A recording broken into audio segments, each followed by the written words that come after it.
Kozhikode Mankavu മണൽത്താഴത്ത് vote ബഹിഷ്കരിക്കാനൊരുങ്ങി 10ഓളം കുടുംബങ്ങൾ. വീടിനോട് ചേർന്ന് സ്വകാര്യ മാൾ ഉയർന്നതോടെ നേരിടേണ്ടി വന്ന ദുരിതമാണ് നാട്ടുകാരെ കൊണ്ട് ഇത്തരമൊരു തീരുമാനത്തിലേക്ക് എത്തിച്ചത്. കനത്ത വെള്ളക്കെട്ടും വീടുകൾക്കേറ്റ ബലക്ഷയവും പരിഹരിക്കാൻ ആരും ഇടപെടുന്നില്ല എന്നതാണ് പ്രധാന പരാതി. മണൽത്താഴം റെസിഡൻസ് അസോസിയേഷന്റെ നേതൃത്വത്തിലാണ് ഞങ്ങൾ എന്തിനു വോട്ട് ചെയ്യണമെന്ന് ചോദിച്ചുകൊണ്ട് ബോർഡ് സ്ഥാപിച്ചത്. വീടിനോട് ചേർന്ന് മാൾ ഉയർന്നതോടെ പ്രദേശവാസികൾക്ക് നേരിടേണ്ടി വന്ന ദുരിതമാണ് ഈ തീരുമാനത്തിന് പുറകിൽ. മഴ പെയ്താൽ വീടിനുള്ളിൽ വരെ വെള്ളം നിറയും. വെള്ളക്കെട്ടിനെ തുടർന്ന് ചുമരുകൾ പലയിടത്തും പൊട്ടിക്കീറി. ഇതാണ് നാട്ടുകാരെ കൊണ്ട് ഈ തീരുമാനത്തിലേക്ക് എത്തിച്ചത്.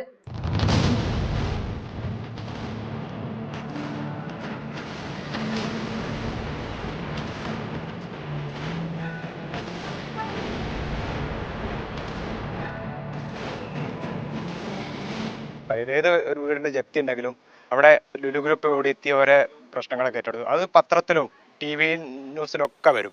ഇവിടെ അതേപോലെ ഒരു 1 സെന്റ് വീടുള്ള ഒരു വ്യക്തിയുടെ വീടാണ്. ചുറ്റും ജയിലിന്റെ മതിൽ പോലെ മതിൽ കെട്ടി മറിക്കാൻ പറയും. ഞങ്ങളത് തടഞ്ഞ കുഴിയിൽ ഇറങ്ങിന്ന് തടഞ്ഞതിനോടാണ് ഒരാൾ നിർത്തിപ്പോയത്. അത് ലുലുവിന്റെ വേറൊരു മുഖമാണത്. തന്നെ മഴ പെയ്താൽ വെള്ളം കയറും. പിന്നെയാണെങ്കിൽ ഈ കാട് പിടിച്ച് നടക്കുന്നതുകൊണ്ട് അതിൻ്റെ ഉള്ളിൽ ഈ പെരുമ്പാമ്പും കുറുക്കനും ഒക്കെ അതിൻ്റെ ഉള്ളിൽ താമസിക്കുന്നത്. പിന്നെ വീട്ടിൽ കിടന്നുറങ്ങാൻ പറ്റാത്ത അവസ്ഥ. ഈ നിർമ്മാണ പ്രവൃത്തിയായിട്ട് ഇവിടെ എല്ലാ വീടുകൾക്കും വിള്ളലുകൾ വീണ് പൊട്ട് വീണ് അത് സുരക്ഷിതമായിട്ട് നിൽക്കാൻ പറ്റാത്ത എൻ്റെ വീടിൻ്റെ അടുക്കളയിൽ വരെ കടന്ന് വീണിട്ടൊക്കെ പൊട്ടിപ്പൊളിഞ്ഞ് പണിയായതാണ്. കൊല്ലം തന്നെ 4 പ്രാവശ്യം അടുക്കളയിൽ വെള്ളം വന്നിക്കണ്. കുട്ടികളെ മരുമകളെ വീട്ടിലേക്ക് പോകും. ഞാനും മക്കളും ഇവിടെ തന്നെ. ഞങ്ങൾക്ക് ഇങ്ങോട്ടും പോകാനൊന്നുമില്ല. സമീപ പ്രദേശത്ത് ഇഴജന്തുക്കളുടെ ശല്യവും രൂക്ഷമാണെന്ന് പ്രദേശവാസികൾ പറയുന്നു. മാളിന്റെ നിർമ്മാണ പ്രവർത്തനങ്ങൾ ആരംഭിച്ചപ്പോൾ മാനേജ്മെന്റ് ഉദ്യോഗസ്ഥർ പല ഉറപ്പുകളും പ്രദേശവാസികൾക്ക് നൽകിയെങ്കിലും അതെല്ലാം പാഴാവുകയാണ് ചെയ്തത്.